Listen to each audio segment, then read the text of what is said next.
We are artists, but we're also the product makers. And sometimes you have to make a choice, and it's not a fun one. Today's guest is the famous author, Rebecca Yarros. She has gone from being a military mum living in different parts of the world, bringing up 6 kids, to being a global superstar author. He was on his 3rd deployment to Afghanistan, and I wrote a page a night. And when he came back, I said, hey, I wrote a book.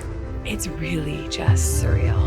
Her latest book is being turned into a TV series by Amazon. And I was like, I can't do this. Everybody wants an interview. Everybody wants me here. Everybody wants to see this. This is not okay.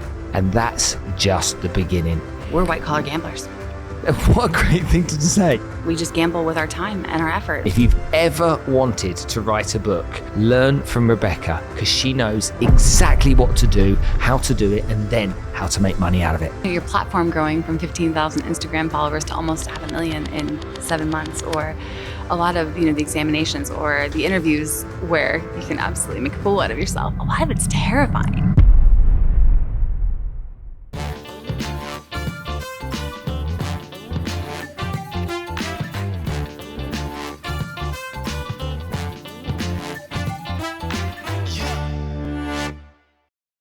Megavrse, the digital frontier of tomorrow.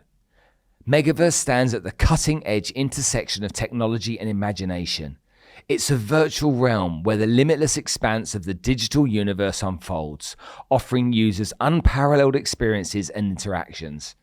With its advanced Metaverse platform, users can craft unique avatars, forge connections, and even establish their own digital estates. It's more than just virtual reality. Megavrse is an expansive digital civilization teeming with opportunities for both individuals and brands. From immersive concerts to revolutionary retail experiences, Megavrse is redefining the way we engage with the digital world. As we stand on the brink of a new era where the lines between our physical reality and the digital realm blur, Megavrse is poised to lead the charge in this brave new world. Dive in and discover a universe without bounds. This really is the future. Rebecca, thank you so much for coming to join us today on the podcast. Well, thank you for having me. It's not often we have a super mega successful author in the house. I don't know if I'd label myself that, but thank you.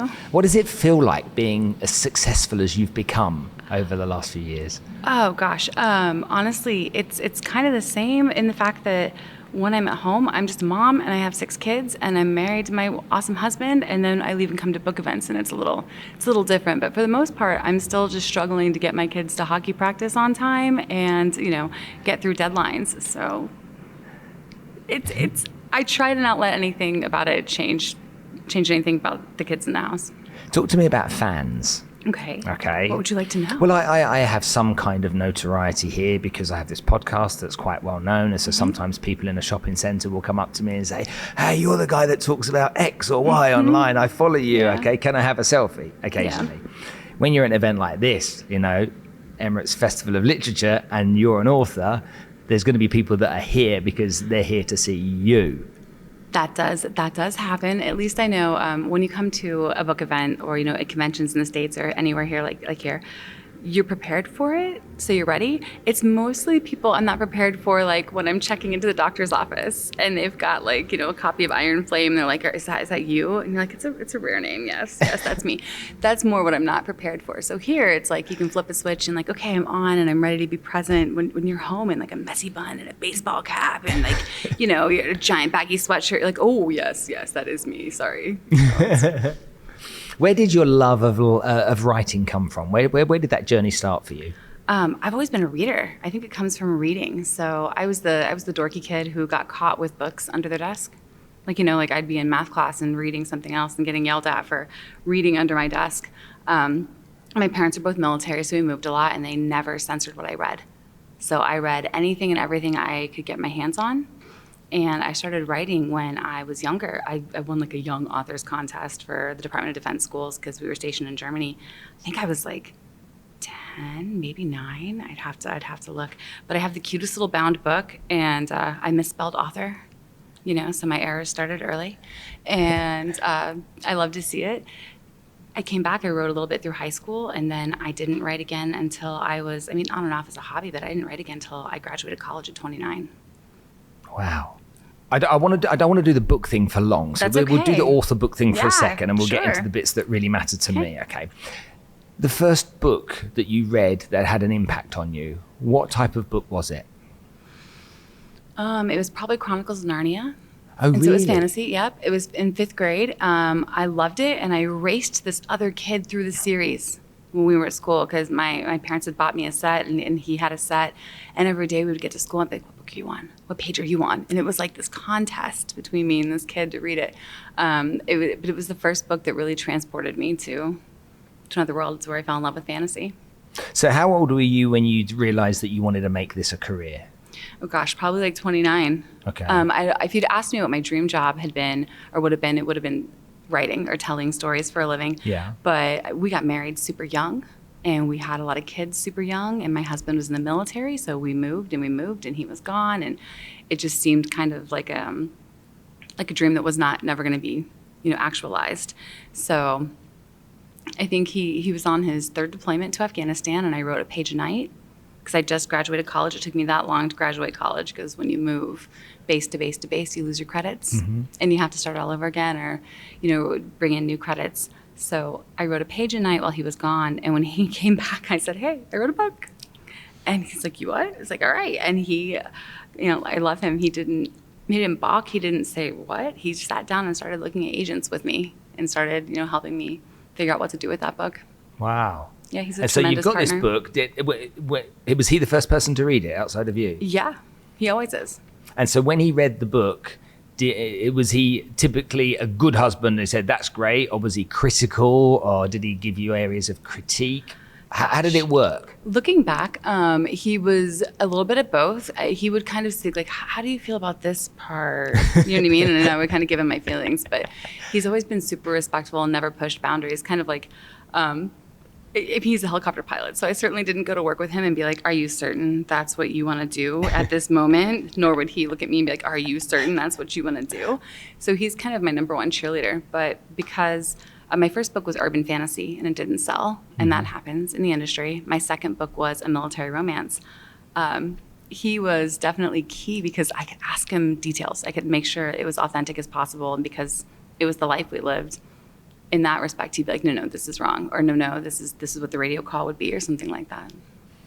It's nice to have a husband that understands it from that way, because I'm sure there's people out there that have written a book and their partner's gone, well, that'll never work. You'll never get anywhere. I've seen it. Yeah, that won't even. What are you wasting your time for? Go back to your job being a project manager or secretary or whatever, nurse, whatever it may be. I've seen it, but he never once questioned me. The first writers conference I went to was the day after Hurricane Sandy.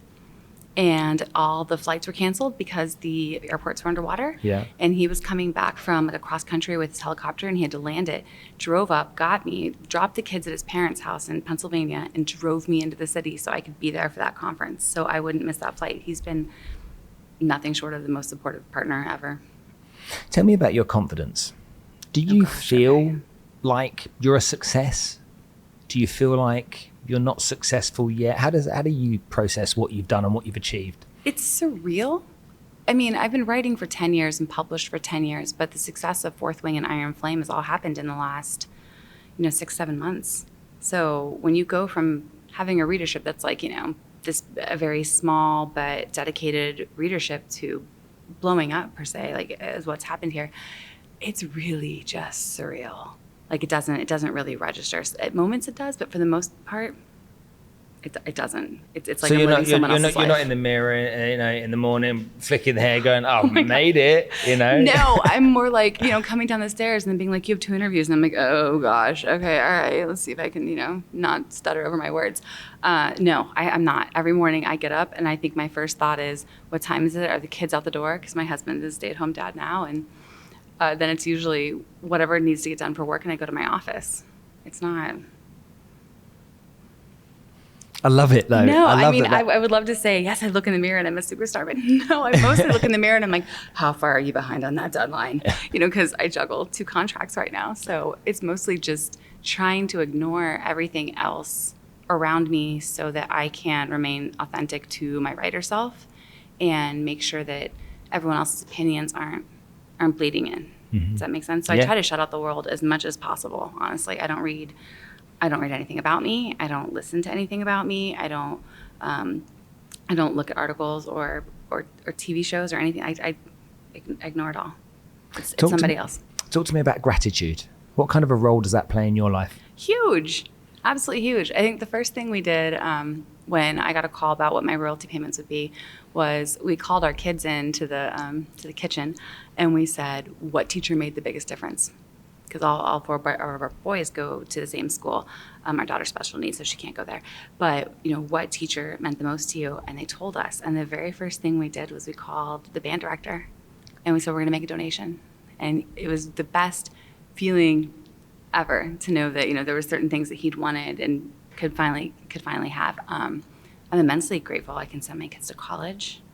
I'm immensely grateful that Violet, the main character in Fourth Wing, speaks to people, especially because she has Ehlers-Danlos and I have Ehlers-Danlos. That was, I'm not going to say a gamble, but it was a very tough decision for my publisher to say, yes, let's go ahead and do this, because chronic illness isn't something you see a lot of bestsellers with. No. So it's unbelievable gratitude and a lot of pinching myself, honestly. I think that gratitude is something that when I was young, I'm 53 now, but when I was young, it was a term that was used. You need to be grateful, young man. But it was something that was never that real, because you were still kind of wrapped up in the hustle of the next step, the next phase, or whatever that may be. So you weren't stopping to have a moment and try and understand where you were and realize how lucky you were or grateful you should be. But as I've got older, I've understood the vital importance of that in my life, for me to just stop. And I've worked with lots of kids that have come from difficult backgrounds, and some of these kids are born into abject poverty, born into horrible situations. And somebody said to me one day, they said, your worst ever day, Spence, is a dream beyond their best ever day. Absolutely. And it made me stop and think that, hold on a minute, I need to stop and be a little bit more grateful for what I have. Yeah. And that's when the change happened for me. Mm-hmm. Okay, talk to me about the business of being an author. Okay? Because being an author, a lot of people can say very easily, well, that's an artist, that's not an operator, that's an artist. And you may have heard this type of stuff. Yeah. But I believe that whatever your profession is, whether we're making parasols out there, whether we've got a dhow boat business going across the channel here, or we're in the business of writing books, there's a business there, and there's all of the challenges that I would expect every business has that you go through yourself. Talk to me about a day in the life of being a business person rather than an author. Sure. Honestly, I think I joked with my husband that the business of being me takes about half my day right now, because it's no longer just writing books or turning them into publishers or going through edits or anything like that, or promo. It's very much where's your company? What type of company have you formed? Do you have the right, do you have a film attorney? Do you have this attorney? Do you have this agent? Do you have this? And where are we spending? I have a business manager for that. I have a business manager and 2 assistants, thank goodness, because I am never the adultiest adult in the room. I have ADHD, so inattentive type. So there's every chance that I will think of something and then it will just flit right on off. And so my business manager will take that and make sure that comes to fruition. It's very much, I think in a business sense, just making sure that you're managing royalties how you can, and where are you investing your time and your effort, because we are artists, but we're also the product makers. Mm-hmm. So what we invest in is, which book do we write next? Mm-hmm. Where's the market headed? Which is going to be, what is the story of my heart versus what's the story that's going to be marketable? And sometimes you have to make a choice, and it's not a fun one. Okay, well, that's an interesting point, because it's like a musical band. They come up with 2 tracks. They love one track, but the management team are saying this other track is going to be the one where the money is. That's the cash track. I know, but you love that track. I know your passion and your heart. Mm-hmm. You believe there's a better melody in there, but this is the money shot. Yeah. That's the kind of conversation you have to get into. Yeah, it's hard. I have 2 books that I wrote that never published. They sit in a desk drawer. I call them my desk drawer books. I just, I open the drawer and I pet them every now and again. And I'm like, this is not your time. And I shut the drawer. But usually at this stage, I'm where I can go to my publisher with a pitch and say, hey, this is kind of what I want to write. and they'll take a look at the market and say, we think this is what's going to do well. And you just hope, you're really hopeful that what you want to write is what's going to be marketable. Because if not, it's very painful. It can be a painful process to try and write a book. At least if you have a track, you've already made the track, it's already done. But when you're doing this with a book, you have to wade through and get the book written. So in that process, then, are you suggesting, to make sure I understand it correctly, that you have to, let's say there's two ideas. Mm-hmm. It's the ideas stage that they're like, take that path. Yes. It's never the finished manuscript. No, that's not. It can be the finished manuscript. At the stage in my career I'm at, I can typically say, go to either one of my publishers. I have two, and I can say, I kind of have this idea that I want to write. And they can say, absolutely. Or sometimes they'll say, okay, well, we're seeing a trend here, or is there a way to twist it here? Or can we speak to your base here? Because of course, branding, I hate that word. Branding is always brought into it. Is this your brand? Is this what, and that was what was so dangerous about Fourth Wing, was it was not my brand. So, is this your brand? Is this where we can go with this? You can absolutely write a manuscript, query it to your agent, take it to an agent, go get it published or self-published. All methods are valid, but where I am at, or how I like to operate, is really go to my editors and say, this is what I want to write. What you did was almost like J.K. Rowling writing an autobiography. With? Whoever that may be. It's almost like them going from one genre and saying, I'm going to write an autobiography about this person that I've written. It's like, no, J.K., this is your space. I got you. Okay. Kind of. Because it's different from the other stuff. Yeah, it is different. But at the core, it still revolves around military. It's a war college. Mm-hmm. And I've primarily written military romance books. And it was in my same publisher. It was something I'd always wanted to do. My very first book was urban fantasy, again, and it didn't sell. So I wrote Full Measures, which was my debut, on kind of a fluke. My husband was going on another deployment, and I just had these emotional questions I wanted to ask myself of if I would be willing to love a military man if I'd known what path we were headed on, because we were married the day before 9/11. So, everything kind of changed there. So urban fantasy was where I loved to be. So knowing that Red Tower was going to come out and do fantasy, that was my publisher. I could go to my editor and say, hey, I want to do this. She knows my writing style, she knows my voice, and she said, okay, all right, you want to do this? You bring me 5 pitches. Bring me 5 pitches of what you want to do. And think about not just thinking of one book idea or one fantasy world, but 5. I had to come up with 5. Wow. And then pitch them to her. And then we got on a call, and I gave them to her in the order that I wanted to write them. This is the book of my heart. This is the book I could have fun with. This is the book that, I think this could be great fun. This could be fun. This could be fun. But they were in the order. She picked number 3. Oh, really? She did. She was like, I love the dragons. And I'm like, the dragons? My jaw dropped. Do you love the dragons? Really? Because that was kind of like a wild card. I had thrown that in as a wild card. She's like, yes, we're going to go with dragons. Do you take that one person's opinion, or does it need to be for your own kind of confidence and comfort? Does it need to be 4 or 5 people saying dragons? Depends on the stage of the publisher. In this stage, it was Liz Pelletier, who's the head of Red Tower. And she'd been my editor before, and she was the one handpicking the projects to be put out by Red Tower. So when she says, we're going to go with dragons, I say, okay. And then I get behind, I look at my pitch, and I say, yeah, all right. And then you fall into that world, and you create that world. You mentioned something a few minutes ago. Mm-hmm. You said you had ADHD. Yeah. And the way you just described what happens to you, we're twins, okay, from that point of view. I have exactly the same thing, okay? I can be deep in thought about something, okay? Have then to send a message to you, let's say, and by the time I go to send the text to you, it's gone. I'm like, yeah. Haven't got a clue. Yep. What was it I needed to send Rebecca? Mm-hmm. Yeah? Mm-hmm. And then 3 days later, it'll pop up as a photo that I took a screenshot of something that actually was meant to be sent to you. Yes. Yeah. I'll respond to text messages in my head. I'll think I texted back, but I didn't. I just think I did. And all my children have it. My husband is the only neurotypical person in our house. So when we try to have a family meeting of what's about to happen the next week, it's like wrangling cats. Because everyone is everywhere, and we all just follow each other's trains of thoughts. And my poor husband's like, okay, back to center. Who's got practice on Tuesday? He's trying to wrangle us in. Have you ever forgot to pick up any of the kids from school? No. Okay. No. Never got that one wrong. No. My mum did once. It happens. I still remember. Yeah. Because you're a kid and you're 6 years old and you're at school and everyone's gone home and you're sat there with a teacher and you've got some crayons or whatever it may be, until what appears like an eternity. It was probably 10 minutes. I know. But you feel like it's been 40 years. You don't love me anymore. Yeah, no, you think you've grown old in that moment. Yes. Disillusioned with the world. I know. So then, I want to stay focused on business, but I really need to understand this. Yeah. ADHD, what you've described, I understand like exactly. How does that ever cause you a problem when actually writing? All the time. So you're like in the moment, in that thought, storyline in your head, getting it down, whichever format you're using in that time, and then all of a sudden, gone.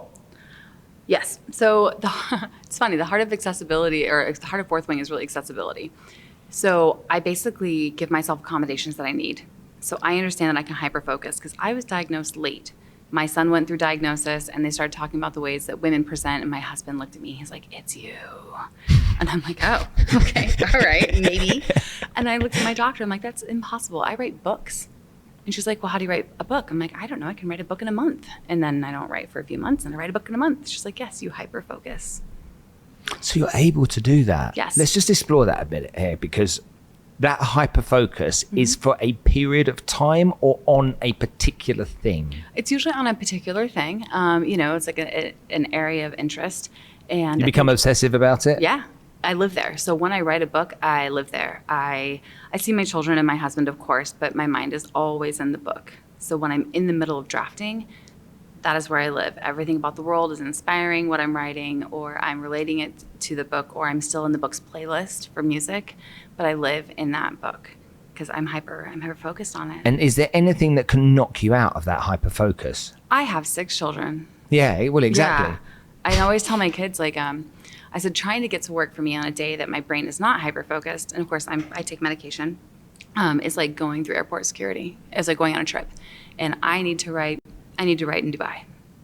But I have to get to the airport, I have to get through security, I have to get on the airplane, I have to get to Dubai, unpack, and then begin. And when the kids have, because we have Ehlers-Danlos, broken arms, sprained ankles, anything like this, the things that will just pull me straight out, I have to go back and restart again and kind of roll through. Even them just walking into my office, I have to not get sidetracked by whatever it is they're telling me, like, yes, absolutely, and then remember to pull myself back. I think that people will find a lot of reassurance, because if you can suffer with what you suffer with and you're able to deliver what you deliver, then there'll be people out there that will have had a belief system saying, "I can't do this because." You can. And you exactly, you can do this because, You can. Things that help me are, because thoughts, my brain just goes and goes, right? So when I'm writing and my brain is going and going, I'm hoping it's not going on a different project. Otherwise the day is gonna skew. But I keep a pad of paper next to me and I write down whatever has just come into my head. And I just write it straight down, and that way I can tell my brain, it's like the book, The Art of Doing Things. I write it down and my brain lets it go. So whatever it is, I write it down, push it away, and keep going. And then if something else pops into my head and tries to steer my focus, I grab the pad back, I write it down, I push it away, and I focus back in. Your husband's in the military. He's out now. Your husband was in the military for a number of years. You've lived in these different countries. Yes. You're a published author, but you're not making the millions yet. Yeah, okay. And then, but you're getting a lot of juice from the fact you're doing it and you enjoy it and you're making a living. Yeah. And then in recent times, it then accelerates like crazy, and all of a sudden, there's a few more zeros on the end of things. We don't have to talk about the numbers. There is more than there was before. Let's put it that way. There's more than there was before. Do you have any ambition to be rich? Do you have any ambition to be financially secure anytime soon? Do you think about that kind of stuff? I have the ambition to make sure that my mortgage can be paid, my kids can go to college. Again, our little one has special needs, so a lot of expenses can come in there, and all of my children, and I have Ehlers-Danlos. So at any minute, our joints dislocate, our bones break. One of them could go out of work, one of them could go out of school, I could go out of work, things like that. So I always have the ambition to make sure that we are secure, and I have the conscience to make sure that I'm not the only one who can be. So I feel as though the more I begin to make, the more we need to give. Does that make sure? So like when I sat down and I did my business plan this year for the 5 things with my business manager, one of those 5 things was making sure we identify causes that, we believe in and that our family comes together in, and we can donate to those causes. And it's been great to ask my kids, like, what's important to you? Where do you want to donate? Where do we want to get back? But yes, of course, I think everyone wants to be financially secure. I think that's a common. Yeah, look, nobody doesn't want to be financially secure. Yeah. However, most people are not entrepreneurs. Most people have got a steady job with a steady wage, and they have to factor their whole life into that steady wage. Yes. The savings every month from the salary, the mortgage, the yada, yada, yada. Yeah, we're white collar gamblers. Yeah. What a great thing to say. We are. We just gamble with our time and our effort. And where do we put that? What's the gamble on? Is the gamble on book A or book B? Where does your effort go? Where does your marketing money go? Are you going to traditionally publish that book? Or are you going to self-publish that book? We gamble. And we're only paid every quarter, so we have to, we have to get very good at budgeting. Otherwise, by the end of the month, So. What's your feelings towards the majority of publishers out there as businesses? Do you like them? Do you find yourself frustrated by them? How does it work for you? As they're all listening. Honestly, so for all publishers out there that listen, I've only had 2. One, I've always considered, my home, because it's where I started and it's where I've ended up with Fourth Wing. And I have Montlake as well. Everyone's very kind to me. They've been very considerate. I think that when you build your own platform or, that rising tide, if you can help that tide rise, you're going to get more support from your publishers. I do think that they've been nothing but supportive of me. I will say that. I think I have a lot of friends who are extremely, extremely successful self-publishing. And I've done it a couple times. I am not smart enough to handle all of self-publishing. It is a business in and of itself, but I've done it twice. I've had some success. My first bestseller was a self-published book. So I like them, but I also like not putting all of my eggs in one basket. So I like knowing that I can self-publish, that I can switch, that I can move a publisher, that I can, the business is not the publisher, the business is me. Understood. Okay, let's move on to the last part here. Yeah. You're going to be making one of your books into a TV show. I am. Well, I'm not, but yes. Okay. It's like now, is that the kind of like, I've arrived moment? Is that the kind of, oh my gosh, I don't know about that. I'm not sure about that. It sounds like a good idea, but It's still in the surreal territory. I have yet to wake up. I mean, yes, there are moments where I am absolutely just knocked on my butt by gratitude and like, oh my gosh, is this real? But I'm still very much in the is this real phase, every aspect of it. So we knew about Fourth Wing being picked up by Outlier and Amazon. I think they read the first draft. So I was sitting in a meeting where they were, kind of talking with us, and I was getting, kind of like very nervous. And they mentioned something. I'm like, well, that's different. That's not in that draft. And suddenly I realized they had the first draft. And I wanted to just disappear into the floor. I wanted to just fall straight through my office chair to the floor and not exist anymore.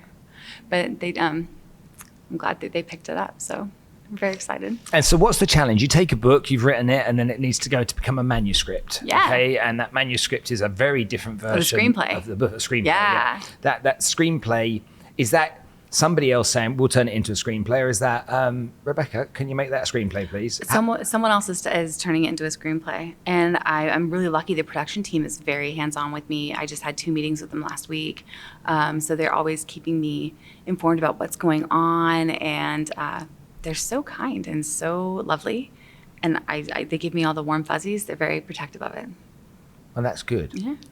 Okay, so tell me about the emotions around that. How does it feel?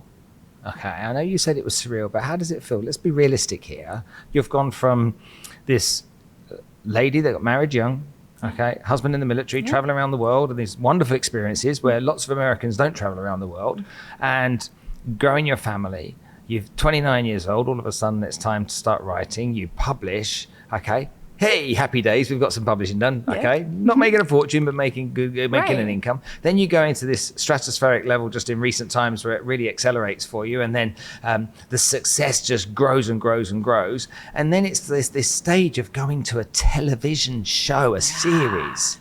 And that's going to be something that people that don't read are going to consume. And you could take a million examples, whether that be the Hunger Games or whatever it might be. That puts you into a whole different league.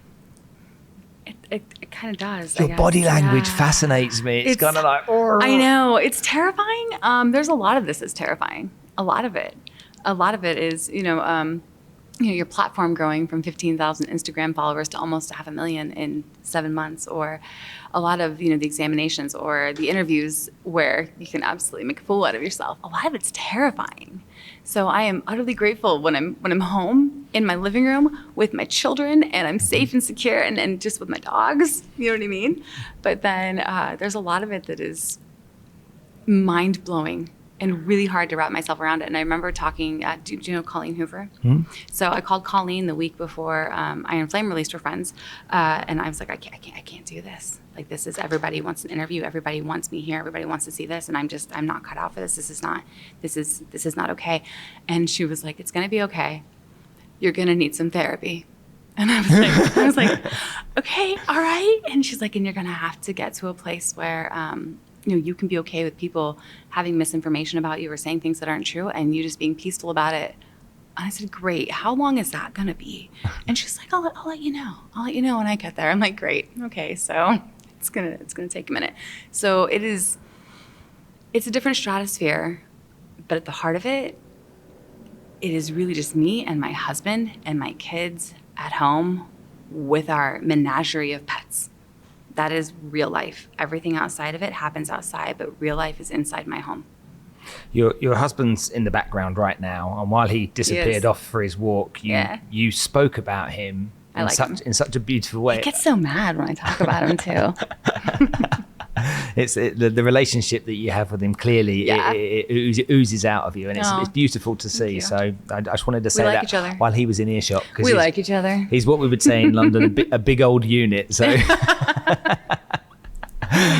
okay, 2 questions before I finish. All right. Number 1, there's people right now listening to this that are like, I want to do that. I want to make it in that industry. Do it.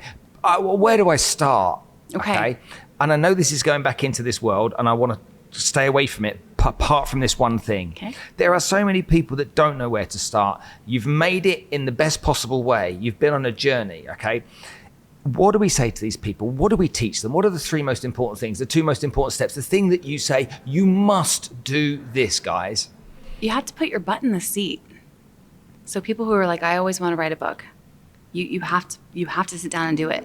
And I come from a world where, I was privileged that my husband worked. And I was working too, but my husband carried the majority of our family. And I wrote a page a night. And I was decorating cakes. And so I would finish decorating cakes at 1 a.m. I would write until 2 a.m. I would get up at 6:30 with the kids and go. I did that for a year. At the end of a year, I had a book. It's not the healthiest way to do it. I would not really recommend anyone go on 4.5 hours of sleep to do it, especially those of us who are chronically ill. But you have to put your butt in the seat and write it. You can't go look at agents or publishers or marketability until you have a product. You have to write the book. It's interesting because to me, that's a lot like business. It's like you say a page a day. Mm-hmm.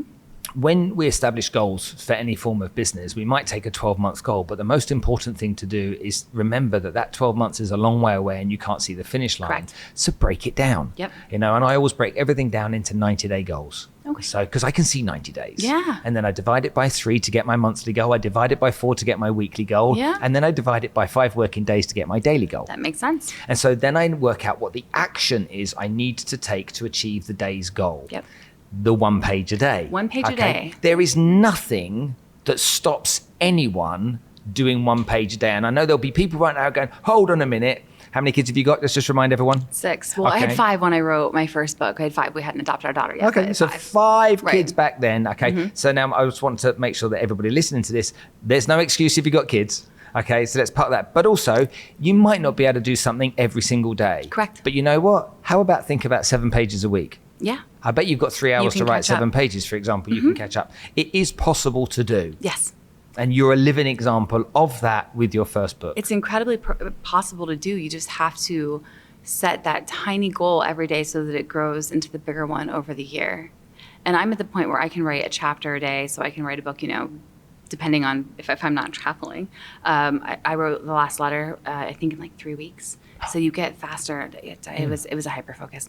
So you get faster and faster, but a page a day at a year, you have a book, as long as you haven't like meandered off into like, some 1,000-page tome. You've got it. Okay, last questions, because they're things that you and I are aligned on with philanthropy, and what we care about. Yeah. My life changed when I started focusing on trying to help others.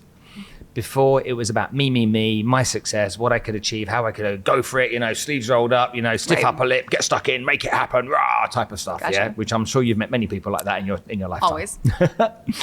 But then I started to look at how I could make a difference to others, and it was by accident at the beginning. But it filled me with so much joy and got me out of my own head that I now think that it should be law that everybody on this planet spends 1/2 day per month volunteering. Yeah, our kids do. Their school makes them, which I'm glad. Because I just think that 1/2 day volunteering will remind you how lucky you are and help you to make a difference to somebody else. Yep. And I believe most of the world's problems will be solved if everybody was just kind to one person. I agree. So tell me what you've done and how you were inspired to do the stuff that you do. With our nonprofit? Yeah. So we have a nonprofit called 1 October, and when we started fostering our daughter, she arrived. They called me and said, we have this baby, she needs a temporary placement. My husband happened to get on social media. He was in Afghanistan at the time. It was like this just moment of blind luck that he was there, and I said, should we take this baby? It's a temporary placement. And he said yes. And I said, okay, but we're going to the hockey rink for practice. And they said, we'll bring it to the hockey rink. And I said, like a pizza? And they said, yes, like a pizza. We will bring her to the hockey rink. And I said, okay. So I put my kids on the ice. I walked out with my little two, and they handed me who would become our daughter. And she didn't have a lot with her, which I never blame biological parents for. That's such a traumatic event that's happening to remove a child. I can't imagine trying to think of everything you want to pack for your child. So once they say, hey, this child's going to stay with you for at least this amount of time, I look and I'm like, well, gosh, we thought we were fostering toddlers. So here I am with a baby, and no high chair. The crib is set on toddler setting. No swing, no anything. I remember my son, our second son, holding her on his lap while I made lunches in the morning because I didn't have anything for her yet. So we started 1 October because our daughter's special needs take up the majority of our time. And we want to make sure that we just don't have the time to focus on fostering another child. It wouldn't be fair to them. So we said, what can we do? And we said, we can solve the problem of kids coming into the system with nothing. So a foster family can call us and they get an unmarked duffel bag. That way that child isn't stigmatized for being in care, with a week's worth of clothing and shoes and whatever else we have. We have backpacks, we have school supplies, things like that. We have a lending closet, so they can call us and say, I have a baby and I need a crib. Okay. I have a baby and need a swing. Okay. And hopefully they bring those back and we can keep them in the lending closet. But it was mostly to alleviate that need and to help kids enter the system with dignity, so that they could, because some kids come into care and they have to go to school the very next day. And if they haven't been sent with anything, what are they wearing? So we're trying to help the kids navigate a system with dignity. That's it. You're just one heck of a lady. I don't know about that. Well, you are. There's a lot of people that talk, and then there's few that do. And the ones that do are the ones really that have got the halos, because they're the ones that are the angels. I don't know about a halo, but I think you just find what you're passionate about and who you can help, and then you help. I think there's too many people, who are out there saying they want to help without just doing the work.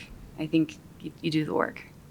So simple, isn't it? Just to summarize, you want to write a book, page a day. Yeah. Get your bum in the seat, do the job. Yeah. You want to get involved in helping others? Roll your sleeves up, go do the work. Yeah. So simple, and yet for so many people it doesn't happen, but you made that difference. Rebecca, I can't thank you enough for coming to join us on the podcast today. I know it's boiling hot where we're sat here. It is. We get a great view. I We've know, got I think a great I'm probably view. cherry tomato red at this point, but we got it. I hope you enjoy the rest of your stay in Thank Dubai. you. I hope you enjoy the Lit Fest. And one last time, thank you so much. Thank you for having me.